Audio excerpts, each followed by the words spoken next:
교육만 받고 시작을 못해서 교육을 도대체 얼마나 1,000만 원 이상 정도. 가장 안타깝게 생각하는 부분이 공부를 조금 하고 한두 번 입찰장 갔다가 그 결과 가지고 시장 전체를 평가하는, 죄송하지만 영양가는 되게 크게 없거든요.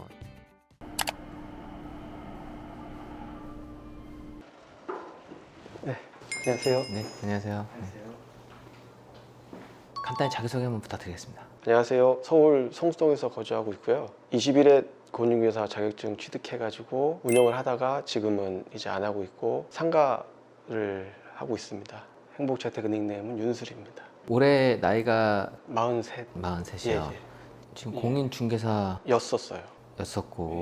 지금 공인중개사 자격증 2010년에 네. 취득하셨잖아요.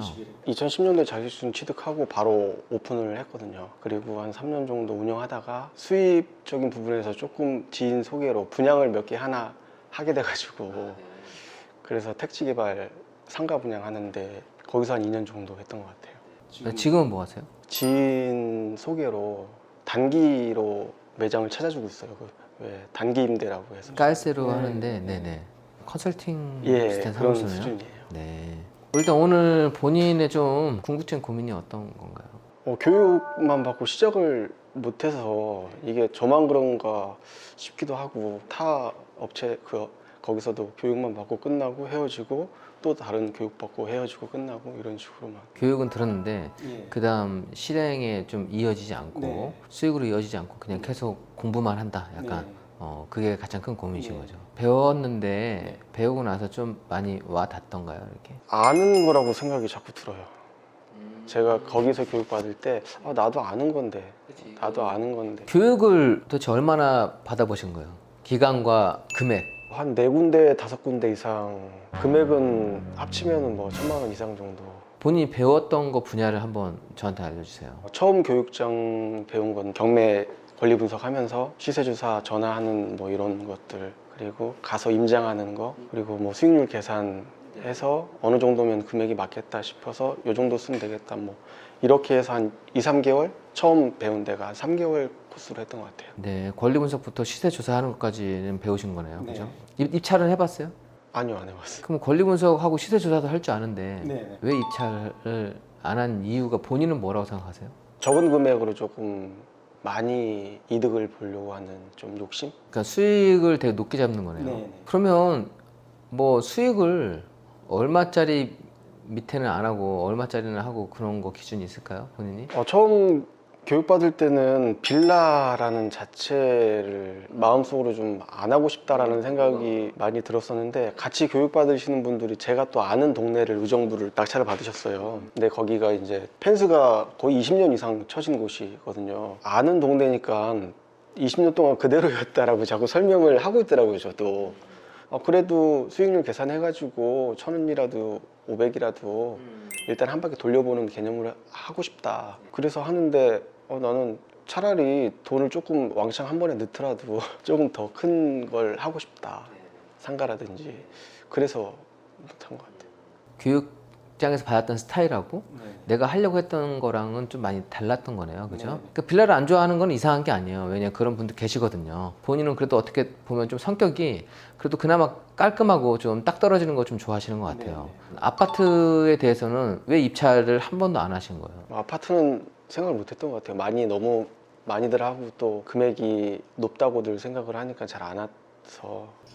그럼 그 다음 뭘 하려고 생각을 해본 적이 없어요? 아니요, 저는 이제 상가에서 일단 그 월세를 좀 만들어야 되겠다고 생각을 해서. 상가로 월세. 예. 그래서 자꾸 상가반 이렇게 해서 학원을 옮겨 다니고 한 거라서.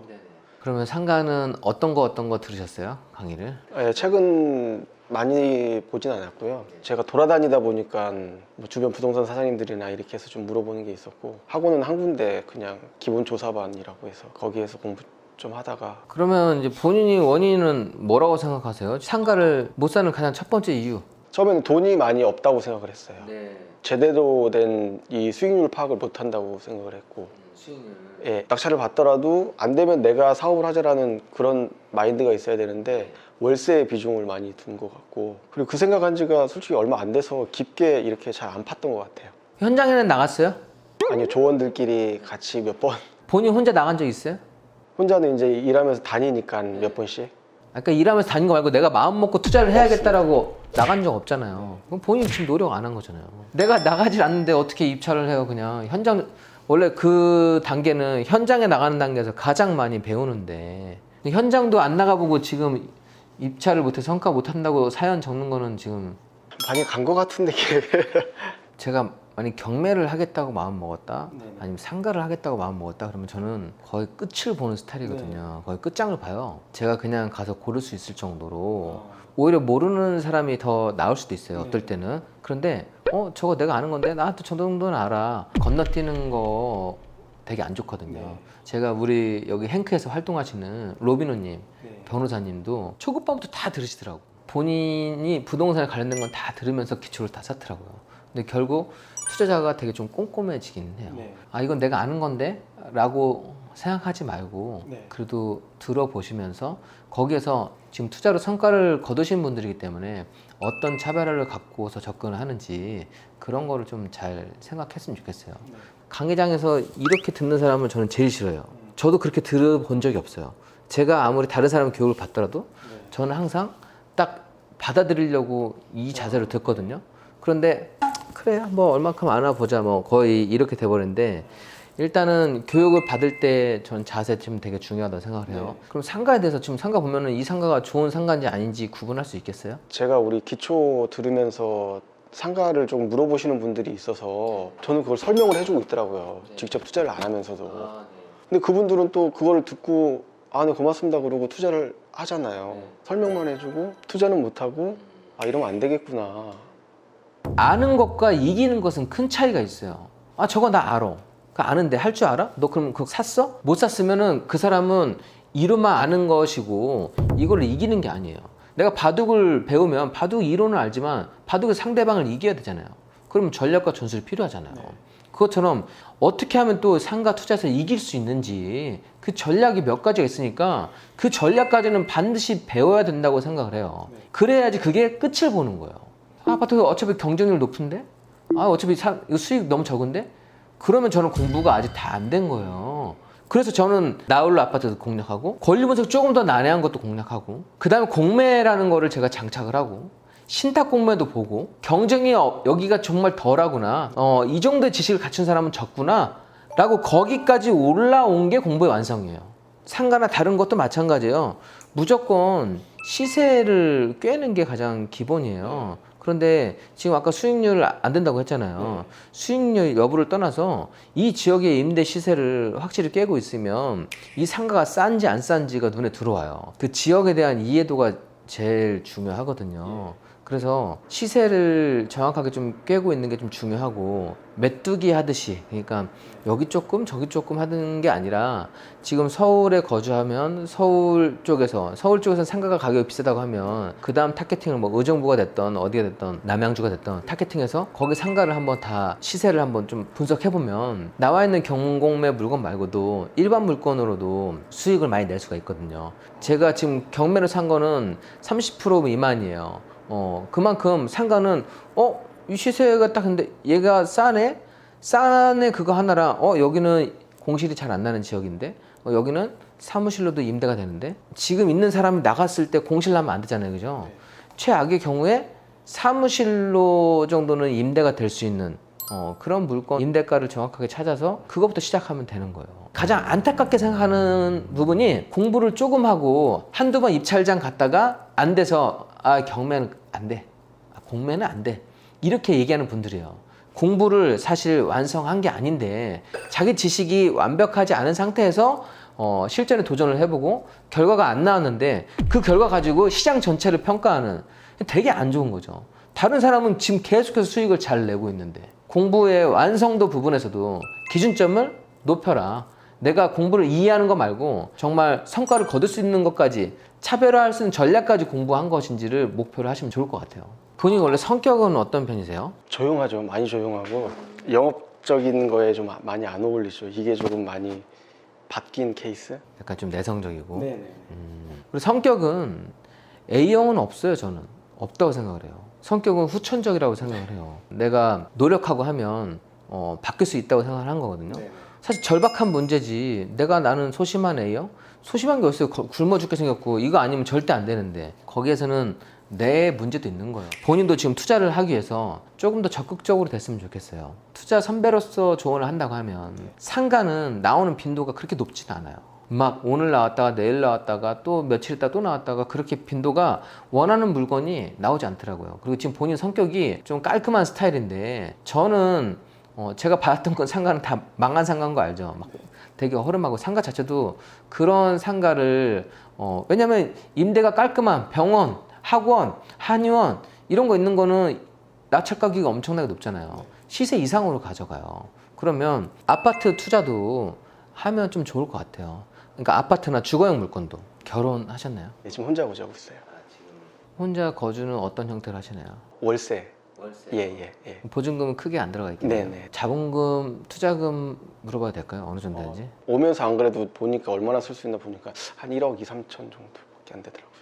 대출은 잘 되나요? 프리라서 자세하게 알아보진 않았는데 많이 안 되는 것. 지금 내가 1억 2천 자금은 작은 종잣돈 아니거든요. 그 투자금으로도 할 수 있는 게 많이 있어요. 그런데 그거는 전제는 대출이 잘 된다는 전제가 돼야 되는데 재직 증명 적어도 원천 인수가 되는 곳에서 근무를 하셔야지만이 투자를 병행할 수가 있어요. 네, 그래서 지금 상가하면서 권리금이 조금 낮아진 부동산들이나 해서 인수해서 실장님을 둬서 아니면 저는 상가를 조금 더 배우면서 할까도 했었거든요. 중개를 하시면서 중개에서도 차별화가 되어야지만이 내 사무실을 많이 이용할 거 아니에요.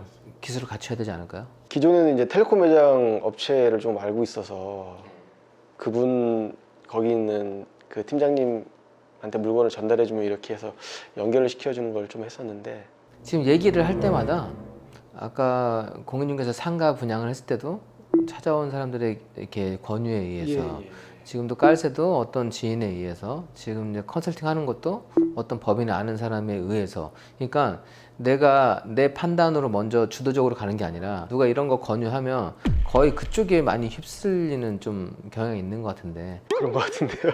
주도적이지가 못한 것 같은데. 그러니까 내가 지금 하려고 하는 길로 가는 게 아니라 내가 이렇게 있다가 저기도 좋대 내가 있다가 여기도 좋대 거의 근데 그런 패턴으로 가게 되면 죄송하지만 영양가는 되게 크게 없거든요. 큰 방향성을 본인이 좀 생각하고 뭐 텔레콤에 아는 사람이 있고 뭐 누가 아는 사람이 있고 이런 거에는 아예 의지조차 하지 마세요.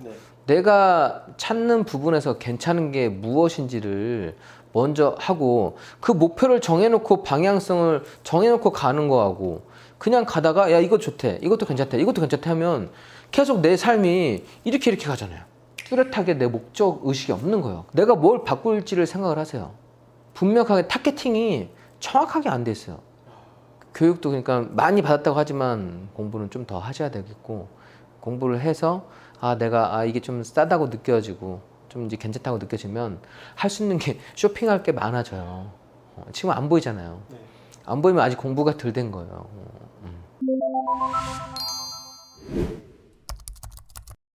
본인은 알고 있지만 다시 제로라고 생각했으면 좋겠어요. 항상 교육을 들으실 때는 내가 백지가 되고 스폰지가 된다고 생각을 해야 이런 모든 노하우를 배우고 카페 글들을 읽을 때도 다 받아들이게 되는 거예요.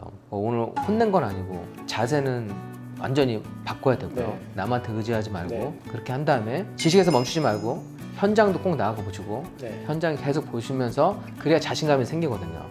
그러면 내가 저절로 이제 어느 순간 됐을 때 나 입찰하러 가야지 그 마음이 좀 들 거예요. 그렇게 해서 그 성과까지 거두는 소식 좀 들려주셨으면 좋겠습니다. 저 행복재테크 카페에서 저도 이런 시절이 있었습니다. 꼭 이렇게 얘기하는 날이 좀 왔으면 좋겠어요.